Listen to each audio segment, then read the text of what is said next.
Here's a silly subject. I was wondering if you guys remember like any silly games you made up as kids and or played as. And I'm thinking less like board games, more like either like mental games or maybe physical games. So like one that comes to mind is like we used to play this game called Mash a lot. At least me and my cousin Mick did. Mash stands for Mansion, Apartment, Shack, House. And so basically, I remember there was these different categories. So that was one of them. And basically, it was like, when you grow up, where are you going to live? And then one of them was like, what kind of car are you going to drive? So there was like Toyota, Ford, Dodge, whatever. I think one of category was like, are you going to be single, married, divorced? Maybe something else. And then one of them was like, how many kids are you going to have? Anyway, on a piece of paper, you would put all these different things, and then you would have the person give you a random number between 1 and 10 or whatever, and you would go that many and like X one out, and so you would keep having them pick these random numbers until there's just like the one of each category left. And so at the end you'd be like, okay, when you get older you're gonna be a divorced guy that lives in a shack, drives a Ford, has 4 kids or whatever. It was just a stupid game. So that's one. Me and him made up this really weird game called Ralph and George. Oh yeah, that was terrible. We were these fictional characters named Ralph and George, and basically we made these elaborate death traps, like almost like Batman 66 style death traps for the other person. And we'd be like, okay, we're going to bury you and put you in a coffin and we're going to fill it with concrete. We'd have all these things.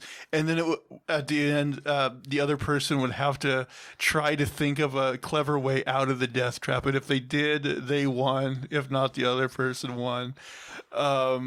So yeah, that's just some silly bullshit we used to play. What about you? Did you ever? That reminds me of what I used to do. When I was a kid, I used to booby trap my room.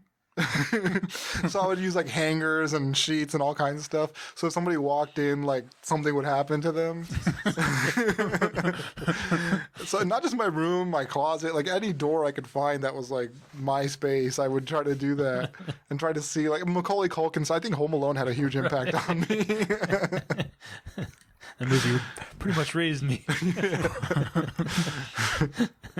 No wet bandits are going to get near this house. Home Alone was so brilliant for like adapting cartoons to like a movie. Yeah. No, it's surprising how well it did, but even watching my kids watch it, they laugh so much. Yeah.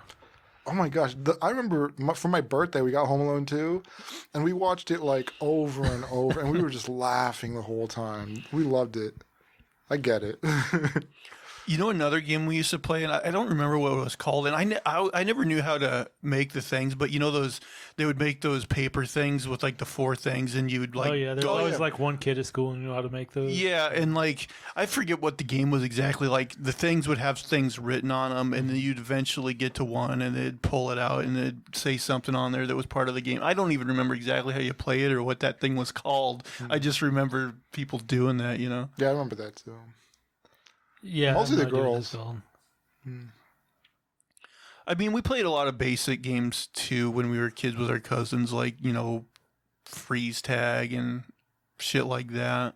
I'm sure we made up some silly physical games too, but I don't really remember. I played most of my games like baseball, basketball, football, those kind of sports and stuff outside. In school, I was always in timeout. So I'd always have to watch other people play those games. I never played the sports in school. I should have. I do remember once at our house we were playing Truth or Dare, and me and my cousin Mick were dared to lick the hallway up and down, and we did that. Yeah, that's some good shit. Yeah, I've done Truth and Dare. I ate ants for Truth or Dare. Oh, you ate some ants? Nice. You got any Truth or Dare? I can't think of any like really gross ones. I remember one time at their house too, Truth or Dare, we got Mick to run up and down his house in just his underwear, and I remember his dad being all pissed off.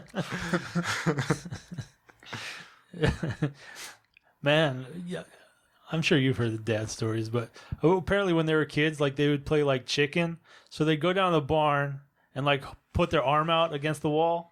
And someone else would throw a knife, and like if you moved your arm like you're a chicken, so you lost.